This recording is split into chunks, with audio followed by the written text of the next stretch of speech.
बिस्मिल्लाहिर्रहमानिर्रहीम। अस्सलाम वालेकुम student, welcome to this video. Next chapter start करेंगे इस वीडियो में केमिकल कोऑर्डिनेशन। नर्वस कोऑर्डिनेशन के बाद ये भी एक चैप्टर। अब केमिकल कोऑर्डिनेशन क्या है कि केमिकल की मदद से बॉडी के ऑर्गन्स क्या करते हैं, ग्लैंड क्या करते हैं, उनके अंदर कोई ना कोई चेंज आता है, ठीक है। या तो कोई सीक्रेट होगा या कोई मूवमेंट होगा, कोई ना कोई चेंज आएगा, तो उसको हम क्या कहते हैं, केमिकल कोऑर्डिनेशन।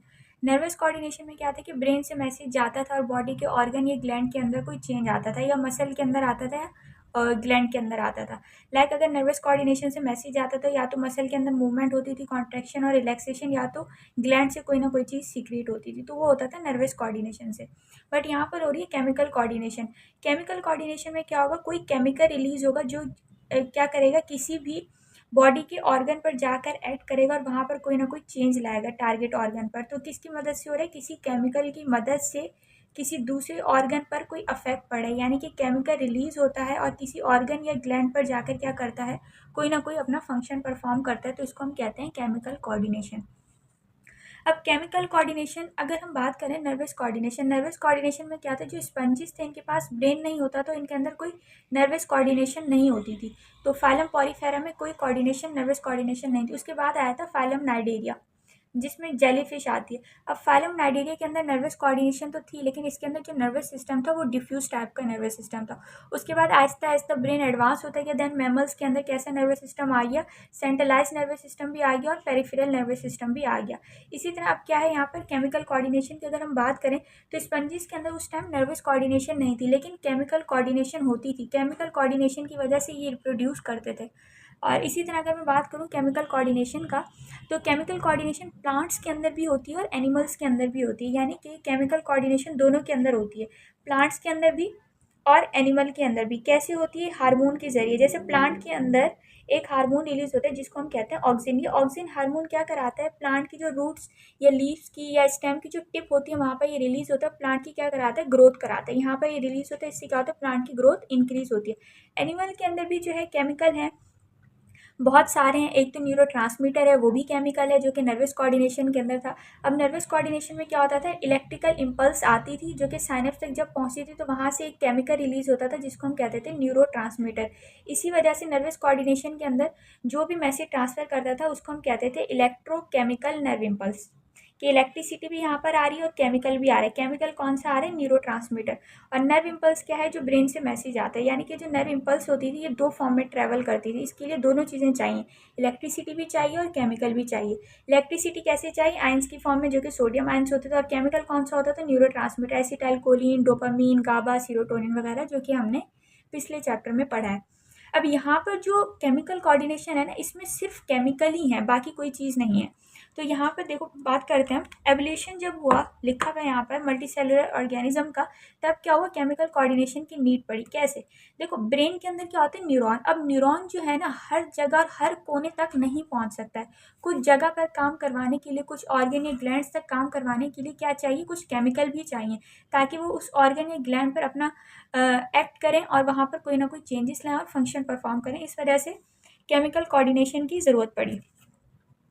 अच्छा, यहाँ लिखा हुआ है कि मल्टी सेलुलर ऑर्गेनिज्म जब से आए तो उनको जो है कोऑर्डिनेट करने के लिए, सेल के different part of the body के लिए या सेल से सेल कम्युनिकेशन के लिए, मूवमेंट, ग्रोथ और रिप्रोडक्शन वगैरह कराने के लिए और होमोस्टेसिस को मेंटेन करने के लिए किसकी ज़रूरत पड़ी, केमिकल कोऑर्डिनेशन की। अब इस केमिकल कोऑर्डिनेशन के जरिए सारे मैकेनिज्म होते हैं। होमोस्टेसिस का मतलब क्या होता है, बॉडी के अंदर के इन्वायरमेंट को मेंटेन करना, जिसमें तीन चीज़ें थी, थर्मोरेगुलेशन था, ऑस्मो रेगुलेशन था और क्या था, एक्सक्रीशन था। ये भी मैंने पूरा डिटेल पिछले चैप्टर में बताया है, जो कि फर्स्ट चैप्टर था।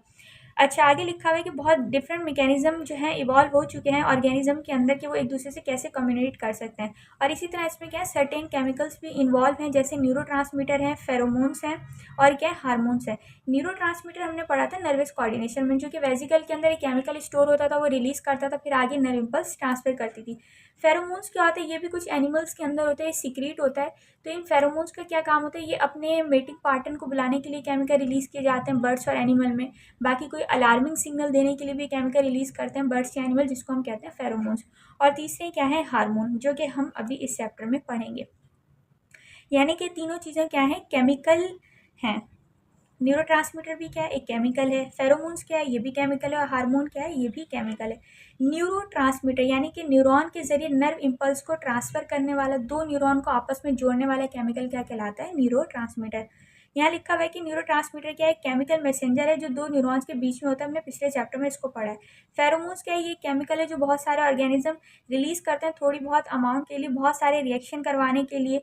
Stimulate the particular reaction from another organism of the same species. बहुत सारे रिएक्शन लाइक इनको अगर कोई खतरा है, कोई अलार्मिंग कंडीशन देनी है, रिप्रोडक्शन करनी है, मेटिंग करनी है, तो इस तरह के प्रोसेस के लिए फेरोमोन्स को ये रिलीज करता है। अब ये क्या है, ये डायग्राम बनी हुई ह्यूमन की। इसके अंदर किसके बारे में बात किया गया, एंडोक्राइन ग्लैंड। अब देखो दो तरह की ग्लैंड होते हैं, एक होता है एंडोक्राइन और दूसरा होता है एक्सोक्राइन। इन दोनों में फ़र्क क्या है। अब ग्लैंड दो तरह के हैं, एक है एंडोक्राइन और दूसरा कैसा है, एक्सोक्राइन। एंडोक्राइन वो ग्लैंड है जो अपनी सिक्रीशन कैसे करते हैं, डकलेस, यानी कि एंडोक्राइन ग्लैंड। अब पहले देख लेते हैं ग्लैंड क्या होता है। ग्लैंड की अगर हम डेफिनेशन बनाएं तो कोई ऐसी चीज़ जो सिक्रीट करे, तो ग्लैंड वो होता है, यानी कि कुछ ना कुछ सिक्रीट करे। जैसे स्वेट ग्लैंड है, वो क्या सिक्रीट करते हैं, स्वेटिंग। इसी तरह जो भी ग्लैंड होगा ना, तो उसमें से कोई ना कोई चीज़ सिक्रीट हो रही होती है, तो उसको हम क्या कहते हैं, ग्लैंड कहते हैं। अब यहाँ पर आ गया एंडोक्राइन ग्लैंड। अब इनके अंदर भी कुछ ना कुछ सिक्रीट हो रहा होगा, तो क्या सिक्रीट करते हैं, ये हार्मोन्स। हार्मोन्स क्या है, केमिकल मैसेंजर। लेकिन ये जो चीज़ सिक्रीट करते हैं, सिक्रीशन अपने किसके अंदर डाल देते हैं, डायरेक्ट ब्लड वेसल के अंदर डाल देते हैं। फिर वहाँ से ये हार्मोन ट्रेवल करते हुए जहाँ पर इसको काम करना होता है, अपने टारगेट ऑर्गन पर जाकर ये अपना फंक्शन परफॉर्म करता है। यानी कि एंडोक्राइन ग्लैंड से जो हार्मोन रिलीज होता है, वो क्या करता है, पूरे ब्लड में ट्रेवल करता रहता है, लेकिन काम वो वहीं जाकर करेगा जहाँ पर उसको अपना फंक्शन परफॉर्म करना है। अब ऐसा कैसे होता है, जो टारगेट ऑर्गन होता है उसके ऊपर क्या लगे हुए होते हैं, रिसेप्टर लगे हुए होते हैं, और जो हार्मोन रिलीज होता है वो इसी रिसेप्टर पर आकर अटैच होता है, तभी जाकर फंक्शन परफॉर्म होता है। अब दूसरे हैं एक्सोक्राइन ग्लैंड। एक्सोक्राइन ग्लैंड वो ग्लैंड है जो अपनी सारी सिक्रीशन किसके अंदर डालते हैं, किसी डक्ट के अंदर, यानी कि किसी ट्यूब के अंदर ये चीज़ सिक्रीट करेंगे। अब एक्सोक्राइन ग्लैंड क्या चीज़ सिक्रीट करते हैं, इंजाइम सिक्रीट करते हैं। जैसे पेनक्रियास है, ये इंजाइम सिक्रीट करता है, डक्ट के जरिए जो सारे इंजाइम जाते हैं वहाँ से पेनक्रियास और किसके अंदर एंटर कर देते हैं, स्मॉल इंटेस्टाइन के अंदर। और दूसरे एक और टर्म है हेटेरोक्राइन ग्लैंड। हेटेरोक्राइन का मतलब है जो कि एंडो भी हो और एक्सो भी हो, तो वाहिद ग्लैंड है जिसको हम क्या कहते हैं, पेनक्रियास के ग्लैंड। पेनक्रियास क्या करता है, हार्मोन भी रिलीज करता है जो कि डायरेक्ट ब्लड के अंदर रिलीज करता है, इंसुलिन और ग्लूकागॉन, और इंजाइम भी सिक्रीट करता है। कौन से इंजाइम सिक्रीट करते हैं, डाइजेस्टिव इंजाइम।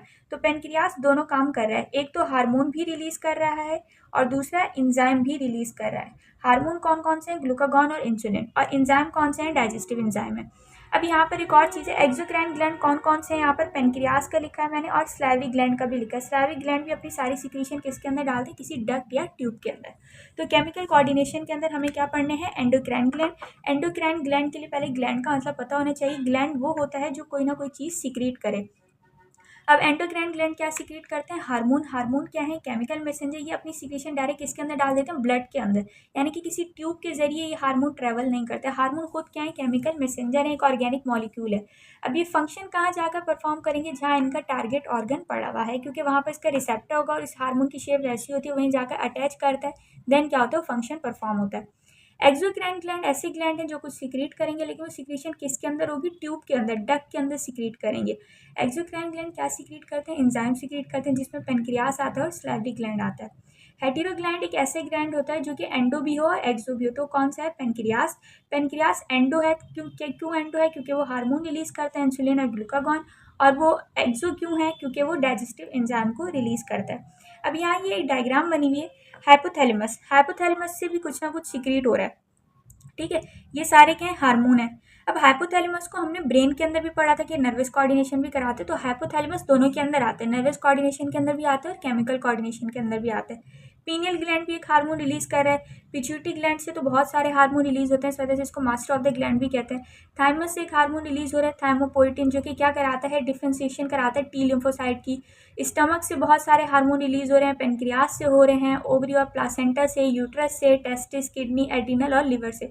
यानी कि इन सारी जगह से क्या होता है, कोई ना कोई हार्मोन रिलीज हो रहा होता है। यहाँ पर जो लिवर के हार्मोन है ये हम डिस्कस नहीं करेंगे, बाकी सारे हमें जो है डिस्कस करने हैं।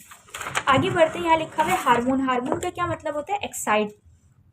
हार्मोन क्या है, एक केमिकल मैसेंजर है जो कहाँ से रिलीज होता है, किसी ग्लैंड से। अब ग्लैंड क्या है, कोई स्पेशलाइज्ड टिश्यू है, और ये ट्रांसपोर्ट क्या होता है, ब्लड स्ट्रीम के अंदर ये ट्रैवल होता रहता है और हार्मोन क्या करता है, हर बॉडी के ऑर्गन तक पहुंच सकता है, बट ये काम कहाँ करेगा, जहाँ पर इसका टारगेट सेल है, क्योंकि टारगेट सेल और हार्मोन की शेप आपस में कैसी होती है, कॉम्प्लीमेंट्री होती है। जैसे हम एंजाइम में पढ़ते थे एक्टिव साइट और सबस्ट्रेट, इसी तरह इसका भी क्या होता है, ये रिसेप्टर होता है। अब यहाँ पर ऐसा ही हार्मोन आकर अटैच होगा, इस तरह का हार्मोन यहाँ पर अटैच नहीं होगा। तो जो हार्मोन है उसको पता है मैंने किस रिसेप्टर पर और किस टारगेट सेल पर जाकर बाइंड होना है। फिर जैसे ही टारगेट सेल पर ये अटैच हो जाएगा, उसके बाद क्या करेगा, ये अपना रिस्पॉन्ड देगा। अच्छा, given hormone travelling in the blood stream, अच्छा जो भी हार्मोन है वो पूरे ब्लड के अंदर तैरते रहते हैं, ट्रैवल करते रहते हैं, लेकिन वो काम कहाँ करेंगे, अपने टारगेट सेल पर करेंगे। बाकी के जो अदर सेल टाइप है इग्नोर करेंगे बाकी के हार्मोन्स। अगर कोई दूसरा सेल है वो उस हार्मोन के साथ अट्रैक्ट नहीं होता। अच्छा, तो बाकी के जो सेल हैं वो क्या हैं, वो अगर दूसरे बॉडी के सेल पड़े, अगर वहाँ पर हार्मोन पहुँच जाते तो वहाँ अटैच नहीं करेगा, क्योंकि वहाँ पर उसका स्पेसिफिक रिसेप्टर नहीं है। तो हार्मोन वहाँ जाकर काम करता है जहाँ उसका टारगेट सेल हो और टारगेट रिसेप्टर पड़ा हुआ हो, बाकी वो कहीं जाकर काम नहीं करता, बट वो ट्रैवल पूरे ब्लड के अंदर करता रहता है। अच्छा, अब दो चीज़ें हैं, एक है इंजाइम और दूसरा है हार्मोन। इंजाइम और हार्मोन में क्या फ़र्क है? हार्मोन क्या करता है, हार्मोन जस्ट ऑर्डर देता है कि तुम्हें ये फंक्शन परफॉर्म करना है, और इंजाइम क्या करता है, वो फंक्शन परफॉर्म करेगा। यानी कि इंजाइम है जो काम करता है और हार्मोन क्या करता है, जस्ट ऑर्डर देता है। लाइक एक एग्जाम्पल लेते हैं कि हमारी बॉडी के अंदर ना ग्लूकोज का लेवल हो गया कम, बहुत कॉमन है, ग्लूकोज का लेवल क्या हो गया, कम हो गया हमारी बॉडी के अंदर। अब इसके लिए एक हार्मोन रिलीज होगा, कहाँ से, पेनक्रियाज से। कौन सा हार्मोन रिलीज होगा, हमें पता है, ग्लूकागॉन। ये ग्लूकागॉन क्या करेगा, ये ग्लूकागॉन हार्मोन क्या करेगा, किसके पास जाएगा, लिवर के पास। ठीक है, लिवर के पास गया और लिवर को क्या बोलेगा कि भाई ग्लूकोज कम हो गया, ग्लूकोज बनाओ। तो लिवर के अंदर एक एंजाइम होता है जिसको हम कहते हैं फॉस्फोराइलेज। अच्छा, ये आगे जब आप लोग मेडिकल फील्ड में जाओगे तब डिटेल में पढ़ोगे।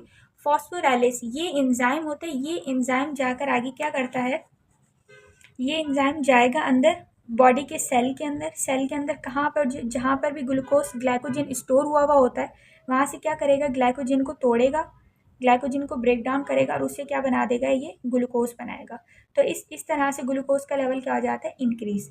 अब क्या हुआ, ग्लूकोज का लेवल बॉडी के अंदर कम हुआ, हमारी बॉडी ने डिटेक्ट किया कि ग्लूकोज का लेवल क्या हो चुका है, कम हो गया। तो पेनक्रियास ने एक हार्मोन रिलीज किया, ग्लूकागॉन। ग्लूकागॉन गया लिवर के पास, इसको बोलता है कि भाई बाहर ग्लूकोज का लेवल कम हो गया, ग्लूकोज को बढ़ाने नॉर्मल सेट पॉइंट पर लाने। लिवर के अंदर एक एंजाइम बैठा था फॉस्फोराइलेज, उसने क्या किया, ग्लाइकोजन को तोड़ना स्टार्ट किया और ग्लूकोज बनाना स्टार्ट कर दिया। तो ये इस तरह से एक्शन, इस तरह से जो मैकेनिज्म है केमिकल कोऑर्डिनेशन का परफॉर्म होता है। अच्छा, वैसे ही हमने पढ़ा हुआ है ग्लाइकोजन और ग्लूकोज का, फर्स्ट ईयर में पढ़ा था आप लोगों ने ग्लाइकोलाइसिस, जिसमें क्या होता था, ग्लूकोज टूटता था। ग्लाइकोलाइसिस के बाद एक और चेंज होती थी, क्रेब्स साइकिल। क्रेब्स साइकिल के बाद एक और चेन होती थी, इलेक्ट्रॉन ट्रांसपोर्ट चेन। ये 3 साइकिल गुजरती थी, इन 3 साइकिल के बाद हमें क्या मिलता था, 36 ATP। लेकिन ये जो रिस्पायरेशन होती थी ग्लाइकोलाइसिस, क्रेब्स साइकिल और इलेक्ट्रॉन ट्रांसपोर्ट चेन वाली, ये तब होती थी जब ऑक्सीजन आती थी और इस ग्लूकोज के मॉलिक्यूल को तोड़ती थी। तो ये क्या कहलाती थी, सेलुलर रिस्पायरेशन। ये एक अलग चीज़ है, लेकिन ये वाला जो मैकेनिज्म है ये एक अलग तरह से काम कर रहा है। जब भी यहाँ ग्लूकोज टूटता था, क्रेब्स साइकिल से गुजरता था, इलेक्ट्रॉन ट्रांसपोर्ट चेन होती थी, ATP बनते थे। तो ये ATP क्या करते थे, हमारी बॉडी को एनर्जी देते थे ताकि हम फंक्शन परफॉर्म कर सकें, बाकी बॉडी के अंदर मेटाबॉलिज्म परफॉर्म कर सकें, जो जो फंक्शन हमारी बॉडी के अंदर वो सारे हो सकें, ग्रोथ हो सके बॉडी की। तो ये तब होता था। लेकिन यहाँ पर ये जो मैकेनिज्म हो रहा है इसका थोड़ा अलग रोल है। यहाँ पर एक तो ऑक्सीजन की नीड नहीं है, यहाँ पर कौन काम कर रहा है, केमिकल काम कर रहा है, जो कि क्या है, हार्मोन है। तो ये कहलाती थी सेलुलर रिस्पायरेशन। और ये क्या है, केमिकल कोऑर्डिनेशन का पाथवे, कि इस तरह से जो है कोई भी हार्मोन काम करता है।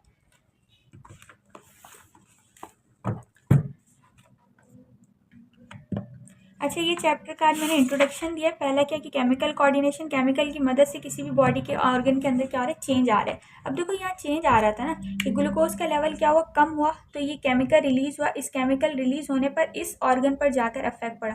अब ये जो ग्लूकागॉन है ना, ये ग्लूकागॉन पूरे ब्लड के अंदर ट्रैवल करते हुए जा रहा था, पेनक्रियास से रिलीज है। ये रहा पेनक्रियास, पूरे ब्लड के अंदर ट्रैवल करते हुए जा रहा था, बट इसने अपना फंक्शन कहाँ दिया, जस्ट लीवर पर जाकर दिया। तो ये केमिकल था, केमिकल ने किसको कनेक्ट किया आपस में अपने साथ, लिवर के साथ। लिवर क्या है, एक ऑर्गन है। अब इन दोनों ने आपस में मिल के काम किया, तब जाकर ग्लूकोज का लेवल बढ़ा है। तो इस वजह से हम इसको कहते हैं केमिकल कोऑर्डिनेशन।